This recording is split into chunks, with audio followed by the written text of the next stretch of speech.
Welcome to This Week in Health IT. It's Newsday. My name is Bill Russell, former healthcare CIO for a 16-hospital system and creator of This Week in Health IT, a channel dedicated to keeping health IT staff current and engaged. Special thanks to Sirius Healthcare, Health Lyrics, and Worldwide Technology, who are our Newsday show sponsors, for investing in our mission to develop the next generation of health IT leaders. We set a goal for our show, and one of those goals for this year is to grow our YouTube followers. We have about 600 plus followers today on our YouTube channel. Why, you might ask? Because not only do we produce this show in video format, but we also produce 4 short video clips from each show that we do. If you subscribe, you'll be notified when they go live. We produce those clips just for you, the busy health IT professional. So go ahead and check that out. Common question I get is, how do we determine who comes on This Week in Health IT? To be honest, it started organically. It was just me inviting my peer network. And after each show, I'd ask them, is there anyone else I should talk to? The network grew larger and larger, and it helped us to expand our community of thought leaders and practitioners who could just share their wisdom and expertise with the community. But another way is that we receive emails from you saying, hey, cover this topic, have this person on the show. And we really appreciate those submissions as well. You can go ahead and shoot an email to hello@thisweekinhealthit.com. We'll take a look at it and see if there's a good fit to bring their knowledge and wisdom to the community as well. It is Newsday, and we have a lot of stuff on tap for you today. We've got investments are going through the roof. We've got some cybersecurity stories. We've got Dollar General hiring a CMO, this Epic implementation, affiliate. There's just so much going on, and I am glad to have Drex DeFord in here to make sense of it all. The man who's going to help me make sense of all of this. This is a big news week for us. It's going to be fun. So much stuff going on, man. I always look forward to the days we get to do Newsweek together. And it always seems like the world conspires to give us lots of good stuff to talk about when we both get on. You know, I have an ongoing dream. You're going to analyze my dream. My ongoing dream here is that I wake up one morning and there's no news story that I can do a Today Show for. And I always wake up and I'm wondering, is there going to be something relevant to talk about in health IT? Because I'm now up to like 140 shows on the Today Show, and I'm thinking, oh my gosh, every day I have to do one of these. Is there going to be a day where I get up and like, there's nothing to talk about? Right. And I haven't had that problem yet. I think we aspire to that day, the day when everything is quiet. And then you can get on and say, everything was quiet today. It's a short show. Yeah, it's a short show. I don't think that's coming anytime soon, buddy. Yeah, I don't think it is either. Well, let's get to the news. Well, before we get to the news, let's get to a major announcement in the industry. Frank Neidham moves over to Tausight.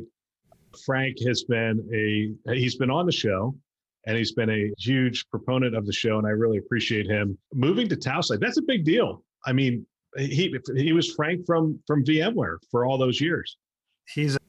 He's a great friend. We spent a lot of time together at Chime, through Chime, but other than that too.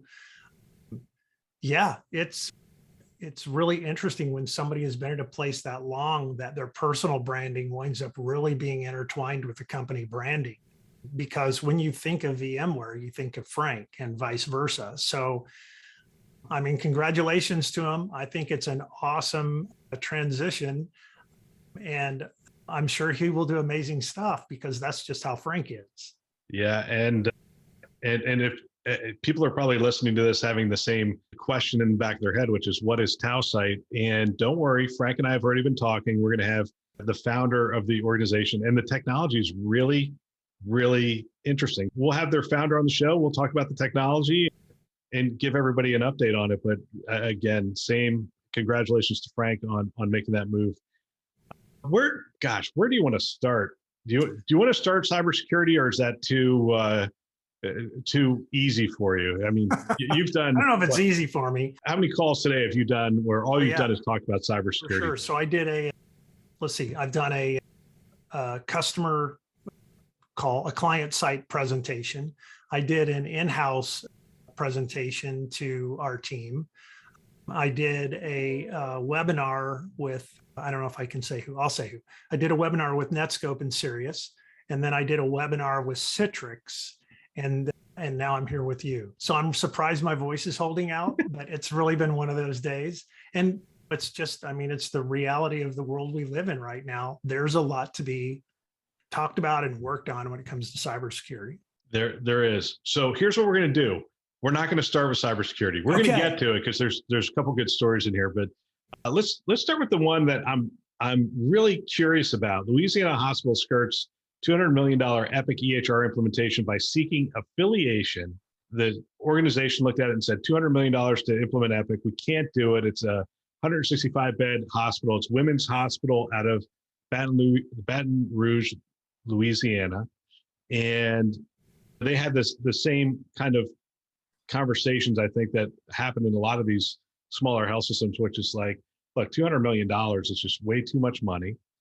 And we've got to do something. So they're going to do an affiliation. My guess is it's going to be Community Connect, but I don't know. But, as I see this, I'm surprised this doesn't happen more often at this point. I mean, do you think this is going to be a trend moving forward? I don't know that it's not a trend kind of already. I think there are a lot of organizations who have gone through the process of the due diligence of deciding on a new electronic health record and decide that the functionality that they might want, for example, is Epic. And then they start to look at okay, am I going to host it?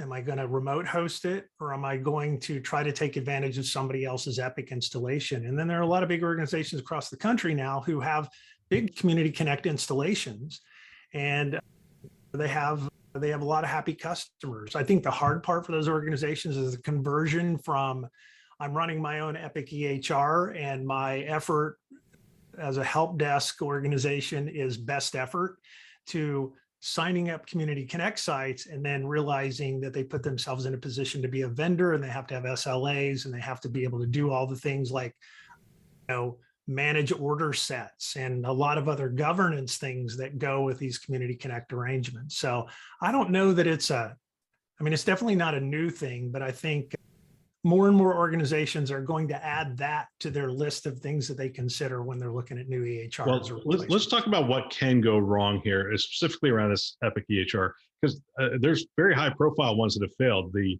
Hoag Hospital out of Newport Beach had an Epic implementation, Community Connect implementation with Providence, and that one has failed in the headlines. And Hoag is now essentially walking away and doing. Now you're talking a hospital that's actually a system, 3-hospital system, with a lot of partners in that marketplace. It's also one of the wealthiest places in the country. I mean, people from all over Southern California go to Hoag to have their babies because all the rooms have a view of the Pacific Ocean. Yes. And no better place to have a baby than Hoag Hospital is what I've heard, having lived there. So they have phenomenal payer mix, phenomenal philanthropy as well. They have a ton of money. So the reason they went in that direction was because they were on I have to remember what they were on. My gosh, but it was a half implemented system. And they decided, you know what, we're going to go in the Epic direction. And because the partnership with St. Joe's in Southern California had gone through, they decided to have a conversation with Providence. And they said, yeah, we're going to go in this direction. But the things that can go wrong are that conversation, that word you just used, which is governance, right? Because you're a renter in that situation. There's a landlord and you're not the landlord. And there's this whole governance aspect that goes into this that sometimes doesn't work out the way you think it should. Like we should have more say in the order sets. Or we don't like the way you practice medicine. I mean, those kind of conversations when you do an internal implementation happen. We don't doctors sitting across from each other saying, "Where did you get your degree?" Right. But now you're having those across systems, and it becomes really hard to keep those together, doesn't it? Yeah, certainly it is logically easier to go down the Community Connect path. There's a lot of gotchas in the Community Connect path, and I would definitely encourage, there are plenty of consulting firms who do really good work now around helping organizations who are going down the Community Connect path think through and negotiate all these kinds of terms and conditions around how this is going to work and what the SLAs are going to be and what the governance processes are and how they get to participate. So I would say you can certainly go it on your own and try to do that, but sometimes things get left out of the contract that way. When you find somebody who's done it dozens of times, they're going to light you up on a bunch of stuff that you may not think of on your own. Yeah. So get some help. It's just the right thing to do. But on the flip side, if you're the smaller system, you're just looking at it going, look, this is a bridge too far. $200 million for this. We need a new ERP system as well. We need cybersecurity has all of a sudden jumped up in cost of what we're going to need. And they're just looking at it going, look, 200-bed hospital, we don't generate enough revenue to pay for the IT infrastructure anymore. And make no mistake, an Epic implementation and some of the other things we're talking about, these are expensive upgrades. And my guess is if we walked into Women's Hospital today, we would look at the EHR system and it would be pretty antiquated for them to be considering the $200 million implementation at this point. So there is a benefit. You just have to walk through it correctly and eyes wide open, negotiate correctly, make sure that your voice is going to be heard at the table and all those kinds of things. It's an interesting play. Yeah. I mean, make sure that you're covered. This sort of changes everything, right? Instead of a bunch of capital investments to buy infrastructure to be able to run this stuff on your own, you're making a conversion, even if it's not in actual dollars. If this is the first time you're doing it, you're making a conversion to OpEx. You're probably going to start paying subscription kind of fees for Epic Community Connect. You may pay for ultimately Lawson if you're buying this is the way of the world right now. It feels like where we're headed, a lot of as a service kinds of things, especially for smaller and mid-sized organizations who want to plug in and have EHR electricity come out or have cybersecurity electricity come out. Yep. They just want to pay for it. They want to know they're covered. They want to know they have good service, and they realize that it's really hard in small town Louisiana to buy that stuff, install it, hire a team, train them, keep them there, not lose them, always have open positions in all of these areas. So we see a big move for those organizations toward as a service kinds of capabilities. Yeah. And we used to always talk about IT as a utility to our organization, and they got it. They're like, every time you plug into an outlet, you expect power to come through that outlet. And I don't run my own water mill or my own wind turbine. I'm buying it from a utility, and that's what they're looking for. Yeah. At another time, we could have the conversation around moving from capital to OpEx, because quite frankly, I had to have a lot of conversation. We made that transition back when I was at St. Joe's, and we had to have a lot of conversations, because at the point you're making that transition, you have to reorient the CFO around that, because it's just a different way of accounting for it, different way of it has a multi-year impact too, right? So things like when and how do we float bonds, and what do we say in those bond issuances, right? It changes a lot of the CFO's world. And so you really have to, in the spirit of collaboration, you got to get everybody on board, or maybe it doesn't work the way that you think. We'll get back to our show in just one moment.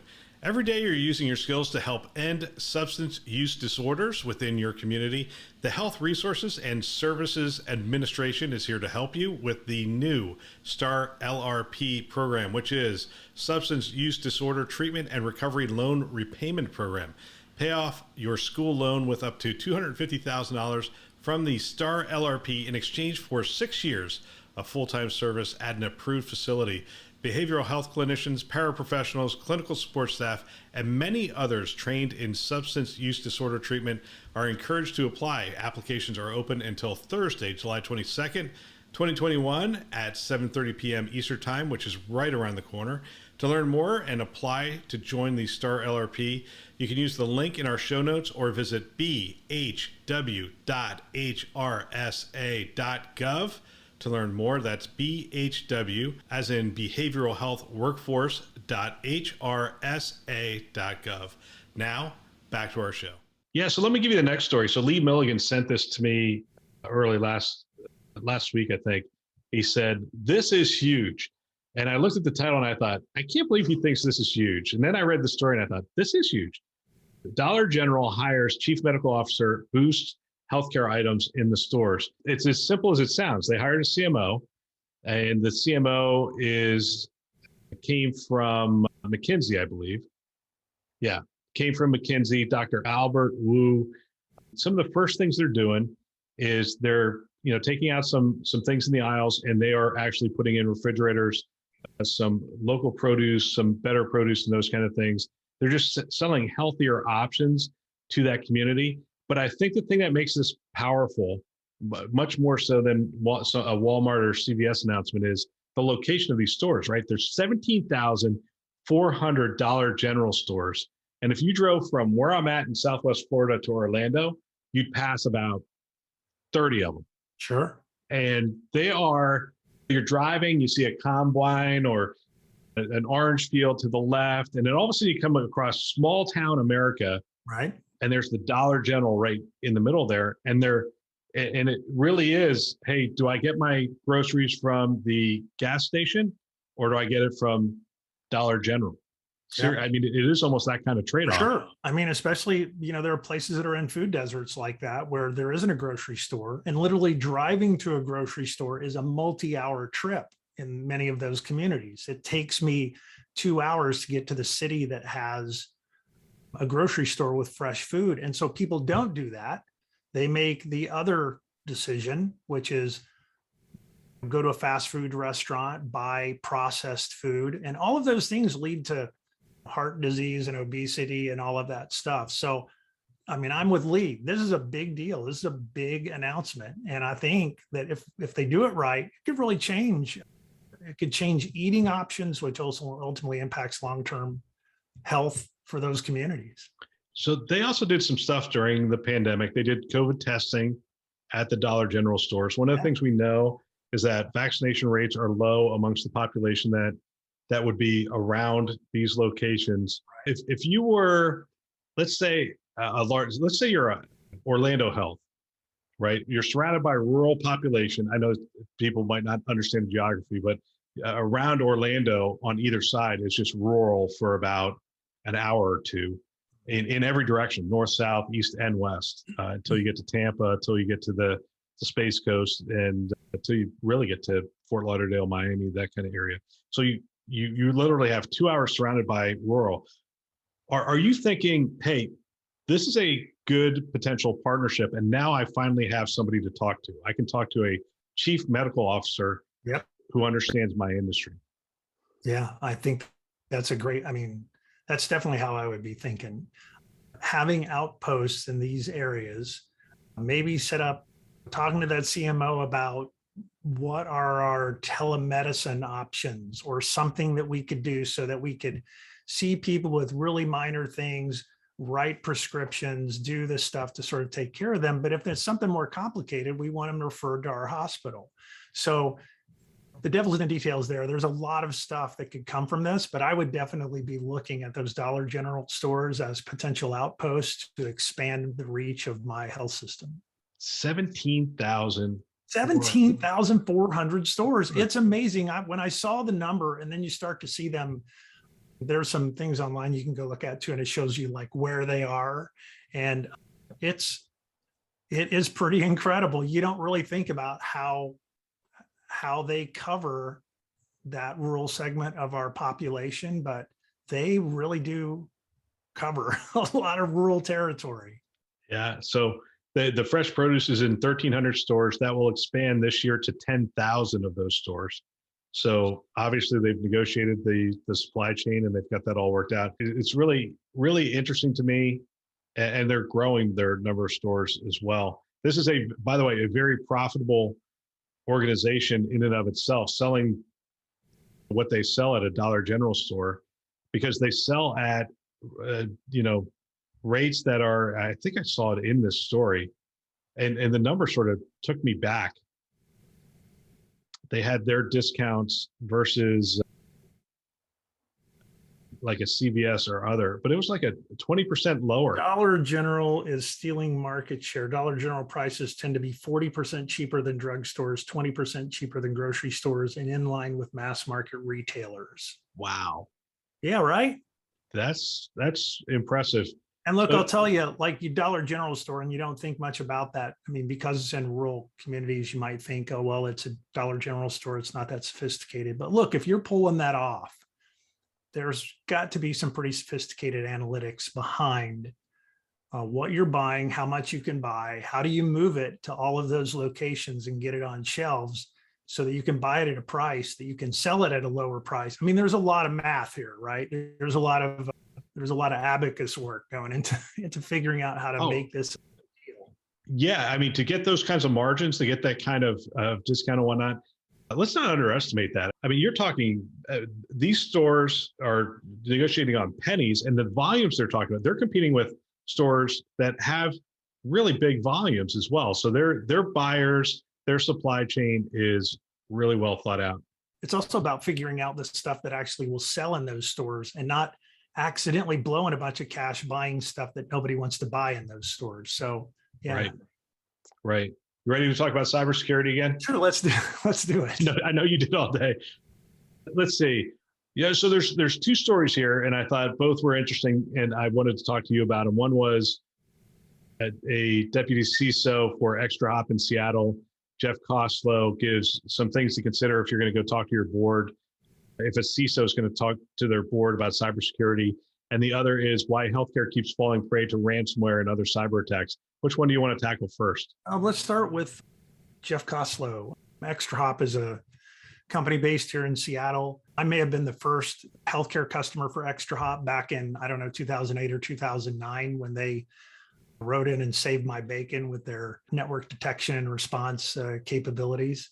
And they were a customer when I was an independent consultant, and I really liked them. And I don't know Jeff, but I mean, I'm reading this article like all those things ring true. He did a really good job. Yeah, and so he's speaking at HIMSS. This is from a Healthcare IT News, which right now is just the HIMSS megaphone. Exactly. So he's speaking at HIMSS. So they're setting it up, and this is the topic of his conversation. He's going to be talking about if you're a CISO getting ready to go in and talk to the board, what are some things that you're going to do? He prefaces this. I'm going to go straight to the what do you do in the conversation, but he does have some interesting things in terms of setting up your framework and whatnot. All right, so you're getting ready to go in and talk to your board and you're a CISO. He says, number one, know your audience. That's absolutely true. Not all boards are made the same. I know our board really only had one technology person per se on it. And that technology person was incredibly savvy and was like the spokesperson for the entire board. But it didn't mean that we didn't have to really be very clear and very basic about some of the things we were doing. We couldn't just speak to that one person on the board because our subcommittee of the board that handled security, we had to bring everyone along. We couldn't just speak to that one person. And actually, he was phenomenal because he helped to bring the rest of the board along as well. So you'd have to know that audience. Have you seen, I assume most boards today have somebody who understands cybersecurity. I think so. If they don't have somebody on the board, they probably have somebody on one of the subcommittees of the board, like audit and compliance. And so somewhere in there is an external resource that understands cybersecurity. And you're right. I mean, I think cybersecurity for so many years led with fear, uncertainty, and doubt, scaring people into buying stuff for cybersecurity because, oh my gosh, what will happen to us if we don't? And I think the transition that has occurred, he talks about leading with resilience and managing fear, is that, yeah, of course, you're going to be afraid of what might happen. Nobody wants to be in the newspaper. Nobody wants to be the person with the microphone shoved in their face. But really, the story has to be now, I think, and based on what he's saying, I think he thinks that we've created this situation in healthcare now where you can't provide modern healthcare without digital health, without the tools that we have, EHRs and ERPs and the 1,000 other applications that many of us run, which has to run on relatively modern networks and is connected to the internet because we're doing a bunch of this stuff, as we talked about earlier, as a service. And when you get all of that put together, you have to be really thoughtful about what happens if we go down, what happens if we go offline. And so you have to talk about it and think about it from the perspective of resilience. If we're down for one day, what does it cost us? If we're down for 30 days, what does it cost us? And what are the things we can do to make sure that if something happens that we go offline, we can come back as quickly as possible to deliver great care to our patients and families, because that's what they're all about. I think the only thing this article doesn't address from where I sit is I found that one of the mistakes people make when they go to a board is they take a posture of telling. And the board is really a collaborative group. They're on your side, they're inside, and they will help you to think through things. So we talked about risk. We educated them on risk. We educated them on the gaps, and he has both of those things in here. You talk about the risk, you talk about the gaps, and then we talked to them about the cost of filling those gaps. We talked about the complexity of filling those gaps. And then they helped, through the conversation, helped us to really determine what's the most important risk to the organization. And they would, a lot of times, help us to understand, oh, okay, we thought this was the biggest risk. And they would say, no, this is much more of a risk for us because of this, this, and this.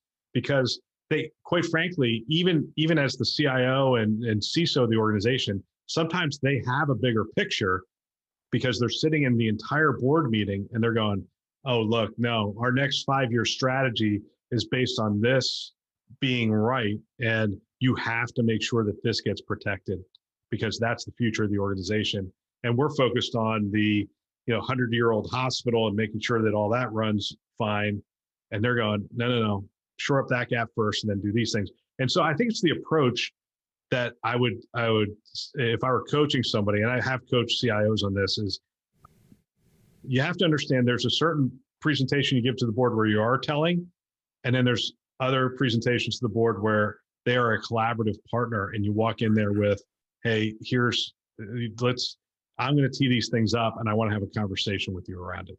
Oh, I like that. I mean, I think that's great advice and guidance, right? Like you said, they're worried about the hospital and they're on the board and they want to make sure that that hospital that's been around for 100 years survives. But they also sit out in the community. And so they have a different perspective on what kind of a cornerstone that organization is for the community. So they think about the hospital in a different way. And it really is a great opportunity to get that perspective from people who don't work in the organization, because we have a tendency to think a lot about compliance and are we going to meet all the rules and all those things. They just have a different view of the world. And it's a very valuable view. So Drex, it's one of the things is advocate for resources. And I call that closing the sale, asking for the sale. And there are times where you're there and you're just like, look, we need money, we need this. But I'm often reminded of my data team, my data interoperability team. Every year they'd come to me and say, I need 15 more people. And it got to be a joke in my head. I'm like, I know they're going to submit their budget. They're going to ask for 15 more people. At cybersecurity, can almost get the same rep, right? Every time you go into the board, you're like, we need another 5 million. We need another 3 million. We need another 2 million. What's the best way to sort of tee this up and to ask for resources or to ask for the sale of, hey, we need to fund this. We need more money around this. Yeah. Well, I mean, I think your coaching earlier to CIOs and to boards makes a lot of sense here and has a great tie-in. And that is, what is the risk tolerance of the organization and what are they willing to accept and what are they not willing to accept? And then mapping your requirements to that and making sure that you have a good tie. You said you wanted to do this. This is what you're really clear were the priorities. Then this is what we think we need to be able to do that. And we know that because, and this is the other part of the job that we all have as healthcare executives, and that is making sure that we're doing the best we can and showing every day that we're doing the best we can to be good stewards of the dollars that we're given. So if we can find different ways to allocate dollars that we've been given for one thing, but we found a less expensive way to do that thing with another vendor or with another product, that we do that and we talk about it. And then we show how we've transitioned those unspent dollars to fill other gaps that the board has said is important. So this mapping to gaps is incredibly important. And then just showing that you're a good steward every day builds a lot of trust for those healthcare executives that do that. His last item here is build a roadmap to success. Do you find it's important to have, I don't know, is it a 3-year roadmap? Because one of the things I'm saying to my clients right now is cybersecurity is front and center.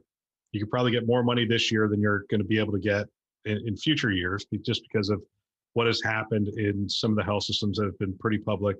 And because of the nature, right, it takes them down for 30 days or more, right, and there's data loss. So you're probably going to be able to get money. And That's one aspect. And then the second aspect I'm talking to them about is that you already had probably 2 or 3 years of cybersecurity plans that you probably need to shrink those up, because you have an opportunity here to fill some gaps. The threat is really high. I mean, threat level's high right now, given the vulnerabilities and what's happened. And we'll get into it in the next story of some things that I think still exist within healthcare that we have to address. Do you find that having that roadmap to filling those gaps is important, and having a timeline on it? I think timelines are important from the perspective of they actually cause you to do work in a particular period of time. But when you don't know if you're going to get money, what you need to create is a strong program, a strong priority list, right? And prove again and again and again that you can execute on it, and then it's actually closing gaps, and it's actually removing risk and making the organization more secure. And if you can do that again and again and again, then they start to build trust in this roadmap that you create. And whatever the dollars are that you're going to get this year, you can go through that list and draw a line and say, we're going to do all the things above the line really, really well. And here's the gaps that remain for the things on the roadmap that are below the line. And we're all clear here. You're accepting that risk, right? And then you execute the daylights out of the stuff above the line. And when it comes to the next thing on the list, you ask for more money, you ask for more resources, you prove that you've been a good steward, and you're likely to be able to continue with that program development. So, all right, let's hit the next story. So, why healthcare keeps falling prey to ransomware and other cyber attacks. And what is it? 1, 2, 3, it's six items really. First one being electronic health records, an expanded attack surface. So it's interesting that he calls out electronic health records and the expanding attack surface. I would say it's the electronic health record is a part of the expanding attack surface. Right. We've talked about this before. The attack surface is pretty significant at this point. I mean, you have biomed devices, you have digital health strategies, you have hospital at home strategies now coming into play, you have patient generated data. There's the attack surface has gotten pretty broad at this point. Sure. And you have third-party risk management programs, all this as a service work that's going on. We went through the pandemic and we did a lot of other things too, right? We sent on Tuesday, nobody could work from home. And on Thursday, we sent 6,000 people to work from home. Right. Telehealth blew up. We added medical equipment. Maybe didn't close all the processes that we usually have adding medical equipment during the pandemic. We brought in a ton of travelers, and maybe we didn't train them as well as we should train them. So the threat surface definitely has grown and continued to grow. And I think part of the work now is going back and fixing the things that maybe we took a little bit of a shortcut on during the pandemic and I think there's ways to do that if you do it well, to actually get back to a place where you were better before the start of the pandemic. Well, so early on, there was an easing of restrictions from the regulatory bodies around certain aspects of the technology, really around telehealth, right? They were saying, hey, we're going to relax some of these guidelines and whatnot. Have we gotten to the point now from a safety standpoint that those things should fall back, or have they already fallen back, that it's, hey, look, all these guidelines are back in place and we need to shore up. Cybersecurity has now become more of a priority than making sure that we can do telehealth, because we don't really have a lot of hotspots right now around COVID-19. I would assume all those security things are now front and center. A lot of the security relaxation, it's not really security relaxation. It was really a lot of privacy relaxation around using things like Zoom or other tools to do telehealth, right? And a lot of that was just the realization at the time. Again, everybody was, we got to take care of patients and families, and we can't bring them all to the building. Safety So first. how are we going to do that? And they relaxed a bunch of rules to let organizations be able to do that. Now, I think what happened in the meantime is that organizations may have opened up and used a bunch of those tools for telehealth, but as they got to the point of sort of realizing, like, we're going to do more telehealth than we ever did before, and this looks like a thing that's probably going to stick around. Maybe not at the level that it was at the height of the pandemic, but this is a new way for us to deliver care, and that's just how it's going to be. That I think they on their own have continued to sort of say, we're going to stop using this, we're going to start using this, we're going to consolidate tools, because they turned a whole bunch of stuff on, just like they did in all the other areas during the pandemic. And now they're starting to go back and reconcile their decisions. And that's some of what's going on now. One of the things that really still torques me off a little bit is the being able to practice medicine across state lines. And there are states now who are pulling those rules back, that kind of for a while there said, we're not going to enforce those rules. If you're doing telehealth visits, there were some exceptions that were created in the regulations that would allow doctors to practice medicine across state lines. Some of those are being pulled back now. And there's a big movement that has been going on for a while that just says, why can't, if they're doing telehealth visits, why can't doctors just have a 50-state license to be able to do that kind of care? I'm with you. I asked the question of Dr. Joseph Kvedar, who's American Telemedicine Association, and he said he supports the state's limitations on practicing across state lines. And I was like, I would think if anyone was going to tell me this needs to go, this is from a day gone by, it would have been him, and he didn't. And so, and I've since talked to some doctors, and they do support it. They support it and I'm not sure I fully understand it, except there are some risks that came up prior to having those things in place. And you and I are not physicians, so I'll save that for another conversation. Sounds good. I mean, Dr. Joe, I've heard him speak in many different forums, and he's a logical guy. I'm sure that he has reasons for that. Logical guy, head of the ATA and Harvard professor. I'm thinking he's thought through it a little bit. I'm thinking he spent some time thinking about it. But let me ask you this. This is right in your wheelhouse. Unpatched systems and legacy devices. Legacy devices, it's hard to do anything about. You need money to take care of that. I mean, you can section them off and whatnot. Unpatched systems, though, I want to talk about. We had, this is just feels to me like it's laziness around process. Everything that has an IP address needs to be patched at some interval, some given time. And so anytime we put a new device in, we had a process that was added to our normal IT operations to make sure that we were checking and patching all those systems. That was blocking and tackling 101. And I felt like we did that pretty well. And that was back in 2012, 2013. But that he listed as one of the reasons we are still falling prey. And I'm not going to act like I don't think it's the case. I think it's the case. I'm just wondering why we're not ahead of this yet. I know. And I mean, how many times do you see me say or post when a new vulnerability is issued, patch your junk, patch your junk, patch your junk. But realistically, I also understand that sometimes that even if you have a really good type process, there are reasons that you can't patch things. And there's reasons that you can't patch things really quickly.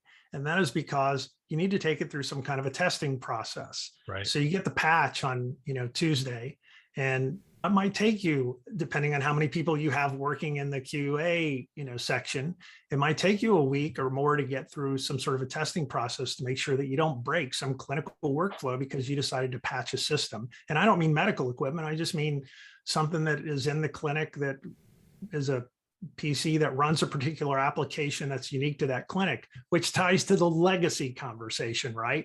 Because the application that runs on that PC in that clinic might also be some really old thing that doesn't like security patches on the operating system that you really have to consider. Do we upgrade that? Do we replace it? Do we, do something else? And so when you can't patch systems, you have to think of something else. What's your compensating control? You're going to firewall that thing off and do some other, protect it in some other way. But it's complicated. I mean, I know it sounds easy. I say it to patch your junk, but it's not as easy as you think. Well, there's also an architecture conversation to have here. We all know dev, test, prod is the way to go. But when you get into the practical conversations around, all right, we're buying a new EHR system, we need a test environment in a production environment. That costs money. It takes time to set that up. It takes time to keep that synced up so that you have essentially the same environment. So if you're going to do testing in the test environment, it really does mirror what's going on in the production environment. And so there's a whole workflow that needs to go around that in order to do that effectively. And that's where I sit back and I go, yeah, there's a cost to doing it right. I was at a large health system. We had a fairly sizable budget, and we still couldn't do everything right. We rarely had a dev environment. We had test and prod, but not with all of our systems. Only Not with all of your systems. Only certain systems. I was going to say only key systems, but that wasn't true either. I definitely can relate. Yeah. You would love to say that it was the top 10 key systems that you had test environments for that were mirrored up with your. We did not have a test. Systems, no test system for our PACS system. Yeah, it was just too costly. But we did for our EHR system. Anyway, hey, next thing on here, I laugh. Flat networks. We've talked about this. I used to be a zealot for flat networks because it simplified everything. Keep it simple. And then you security people came in and said, "What are you doing?" And I'm like, "Oh, yeah, this is bad. Flat networks are bad. Why are flat networks bad?" Well, flat networks are bad. I mean, look, flat networks are good and bad, right? Flat networks are great if what you're trying to do is keep the environment really, really simple. It makes sure that everything can connect to everything else on that network without trying to traverse some kind of a firewall or doing something weird. Makes it really easy to troubleshoot, does all kinds of other good stuff. But all the good stuff that it does is also really good stuff for bad guys.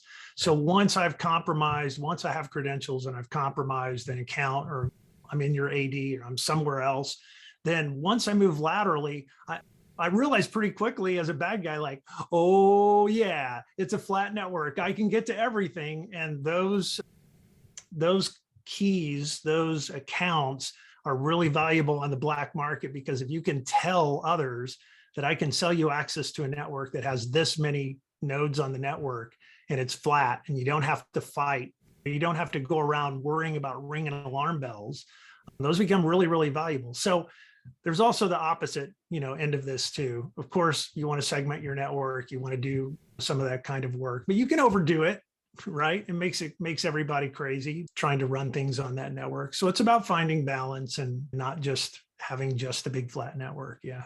Yeah. So third-party security risks you touched on earlier, uptime concerns, and prioritizing security.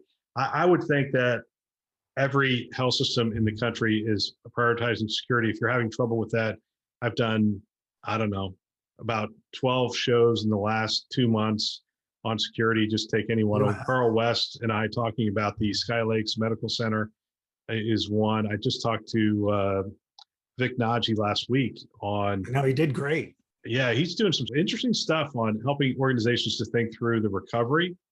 And he brought some stuff up that I had not thought about, the time on your network. Sometimes these people have been on your network for a month or 2 months. And so your backup systems, they'll just infiltrate until your backup systems are essentially compromised. And so when you go to restore, they're right back in. Yeah. And I'm like, they're really smart. I mean, this idea of, we think about this very, I think, in a linear way, right? The hacker who somehow compromises credentials and gets into my network, then immediately fires off ransomware and causes chaos. But realistically, there's a whole economy built around this. So there's a bunch of bad guys, to simplify it kind of. There's a bunch of bad guys who really specialize in compromising the credentials to be able to get into the network. And once they have that, they go to the black market and they auction that piece off. And that the buyer of that comes to that network, and they are really, really good at very carefully scoping out your network and not setting off any alarms, figuring out where all the crown jewels are. And then they back out and they sell those credentials with all of that intel on the black market to another group of bad guys who come in and go, okay, now that we have all this, let's exfiltrate some data from those crown jewels so that we know that we've got them, because the double extortion thing is real, right? We're going to ask you for ransomware. If you don't pay it, we're going to release a bunch of data and you're going to pay for it in a different way. So the double extortion thing is real. And then they may actually take some of that information and sell it again on the black market to people who specialize in blowing up ransomware and doing the negotiation.